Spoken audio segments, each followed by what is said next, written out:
احسن اقبال صاحب، پارلیمنٹ کیا اور یقیناً آپ نے کہا کہ قومی اتفاق رائے ہونا چاہیے.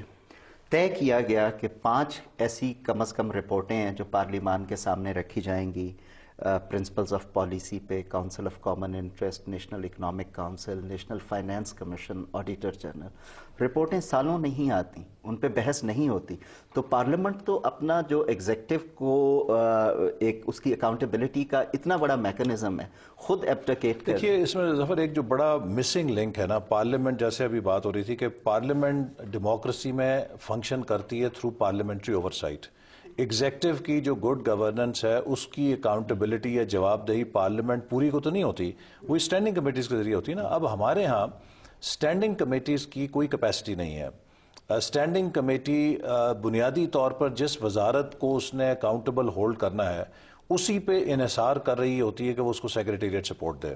تو اب جس کی میں نے جواب دہی کرنی ہے، اگر اسی سے میرے پیپرز بن کر آنے ہیں، اسی نے کمیٹی کے لیے بریف تیار کرنے ہیں، تو کس قسم کی اکاؤنٹیبلٹی ہوگی؟ لہٰذا میں سمجھتا ہوں کہ ہمارے اسٹینڈنگ کمیٹیز میں پروفیشنل سٹاف ممبرز کی گنجائش ہونی چاہیے، جس میں اس شعبے کا جو بہترین اسکالر ہے، ریسرچر ہے یا پی ایچ ڈی ہولڈ کرنے والا ایکسپرٹ ہے اچھی کوالیفیکیشن کا، وہ ہر کمیٹی کا ایک پروفیشنل سٹاف ممبر ہو جو اس کو ایک انڈیپینڈنٹ کاؤنسل دے، ایک انڈیپینڈنٹ ایڈوائس دے، تاکہ جس طرح امریکہ میں ان کی سینٹ فارن ریلیشنز کمیٹی یا ہاؤس کی کمیٹیز ہیں، ہر کمیٹی کے اپنے پروفیشنل سٹاف ممبرز ہیں جو کہ ایگزیکٹو سے آنے والی ہر معلومات کو سکروٹنائز کرتے ہیں. لیکن یہ کس نے کرنا ہے؟ پارلیمنٹ نے ہی کرنا ہے. پارلیمنٹ نے کرنا تو کیا رکاوٹ؟ نہیں، اس کو تو ہم بار بار اجاگر کرتے ہیں، اور یہی میں کہہ رہا ہوں نا کہ اب اصل بات امپلیمنٹیشن پہ. ایک یہ لنک ہے جس کو کرنا ہے، اور اسپیکر صاحبہ کو کہوں گا، ڈپٹی اسپیکر کو ہم نے اکثر کہا ہے، فلور آف دا ہاؤس کہا ہے کہ اس چیز کو اسٹرینتھن کرنا چاہیے.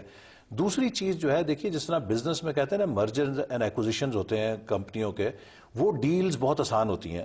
اسی طرح ہم نے ریسٹرکچرنگ جو کی ہے، یہ نسبتاً آسان کام ہے. جو اصل پرابلم آتا ہے وہ پوسٹ مرجر سچویشن میں آتا ہے کہ جب آپ نے اس نئی ریسٹرکچرنگ کو آپریشنلائز کرنا ہوتا ہے. میرے نزدیک اس پوری ڈیولوشن سکیم کا جو ریسٹرکچرنگ کا پہلو جو ہے وہ اتنا کمپلیکس نہیں تھا.